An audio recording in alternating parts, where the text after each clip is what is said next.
Chers compatriotes, chers militants du Parti Les Démocrates, mesdames et messieurs de la presse, je prends la parole ce jour, dimanche 19 octobre 2025, non pour répondre aux injures et aux affabulations, mais par devoir de vérité envers le peuple béninois. Le temps de la politique de l'ombre et du mensonge organisé est révolu. Mon propos va donc s'articuler en 3 phases. 1. La preuve de la mauvaise foi des responsables du parti LD. Avant-hier, vendredi 17 octobre 2025, le parti Les Démocrates, par le biais d'un huissier de justice, puis du candidat désigné, M. Renaud Agboudjo, a tenté de notifier à la Sénat un formulaire de parrainage portant mon nom. L'issue, que tout esprit éclairé prévoyait, fut sans appel. Ceci démontre que l'urgence de leur action ne visait qu'à dissimuler l'inconduite et la mauvaise foi qui accourent depuis des semaines. Rappelons la chronologie des faits.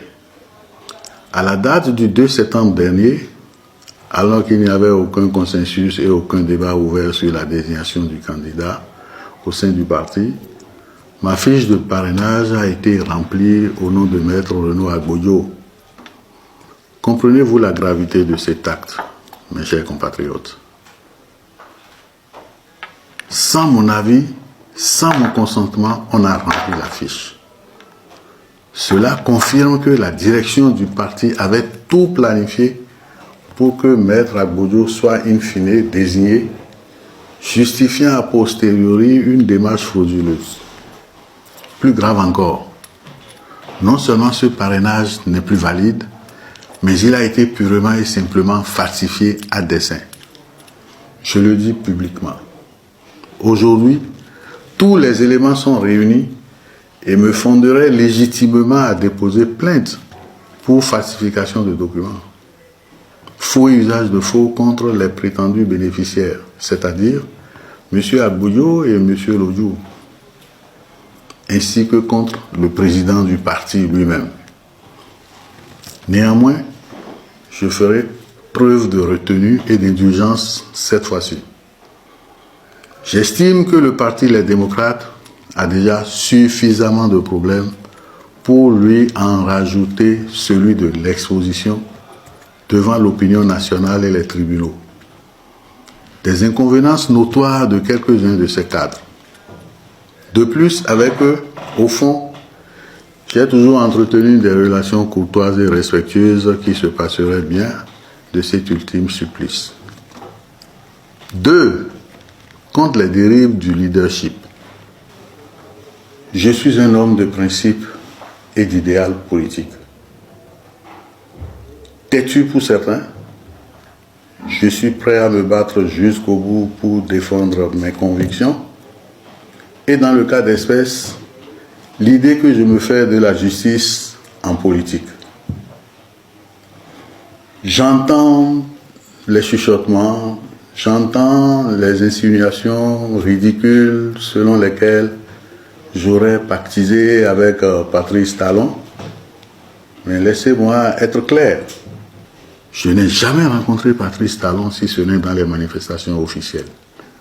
Attribuer ma démarche à une quelconque connivence relève de l'absurdité la plus totale.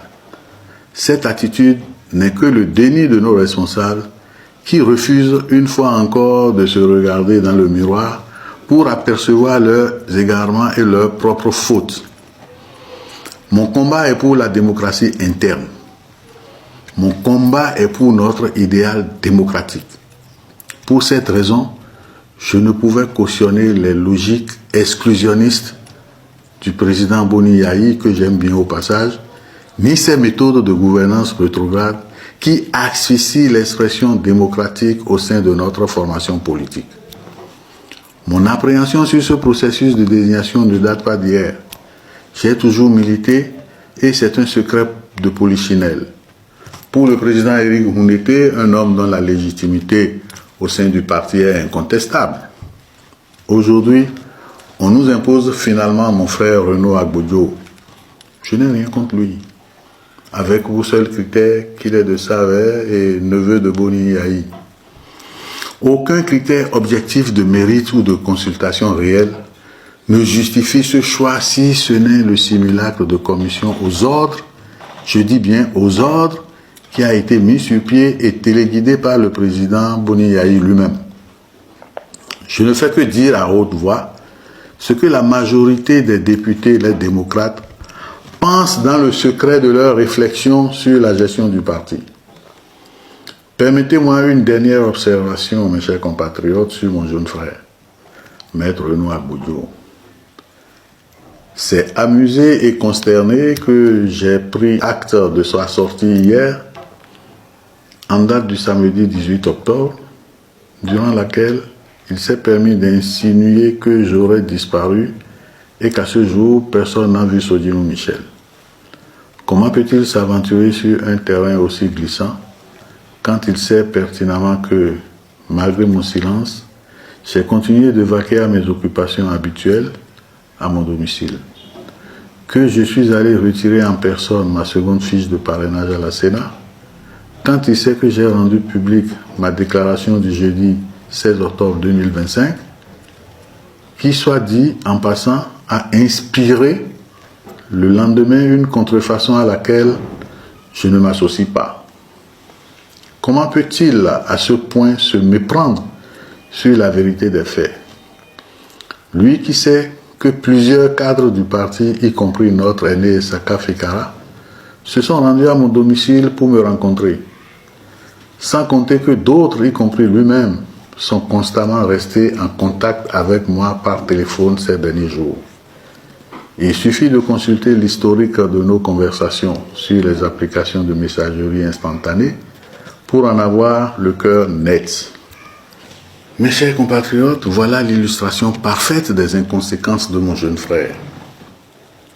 Celui d'entre nous qui était pressenti pour porter les couleurs du parti. C'est pathétique. Avec le recul et l'évidence de ces manœuvres, tout ceci me conforte dans ma position. Je suis davantage convaincu, et j'en rends grâce à Dieu, d'avoir fait le choix juste en n'accordant pas mon parrainage à Maître Renaud Agbodio. J'en viens maintenant au point 3, c'est-à-dire le choix délibéré du président Boni Yahi de sacrifier le parti. Contrairement à ce qui est propagé, mes chers compatriotes, lorsque j'ai retiré ma fiche de parrainage, j'ai clairement indiqué par écrit au président du parti que je restais ouvert au dialogue. Le président Boni Yahi, avec qui je me suis entretenu par personne interposée, entre le retrait de ma nouvelle fiche de parrainage et l'expiration du délai de dépôt des dossiers, savait pertinemment que j'étais disposé à remettre cette fiche de parrainage, pourvu qu'une solution de consensus respectueuse des règles internes et du bon sens soit trouvée. Pourtant, face à l'ultimatum, il a préféré sacrifier le parti et sa participation aux élections sur l'autel de ses ambitions en maintenant l'imposition de Maître Renaud Agbodio. C'est donc le président Boni Yahi en réalité qui est responsable à part entière de la disqualification du parti Les Démocrates à l'élection présidentielle par défaut de parrainage. C'est triste pour notre formation politique qui ne mérite pas ce genre de leader, excusez-moi. Je suis en colère, profondément en colère. Cette politique menée par le président Boni Yahi est d'un autre âge, mes chers compatriotes. Elle est celle des intrigues, du clanisme et du mépris de la base. Je pense qu'il est temps de tourner la page. Il est temps de faire la politique autrement, avec transparence, respect du mérite et une véritable orientation vers le service du peuple et de notre pays. L'avenir du Bénin mérite mieux que les calculs personnels et les méthodes désuètes. Je vous remercie.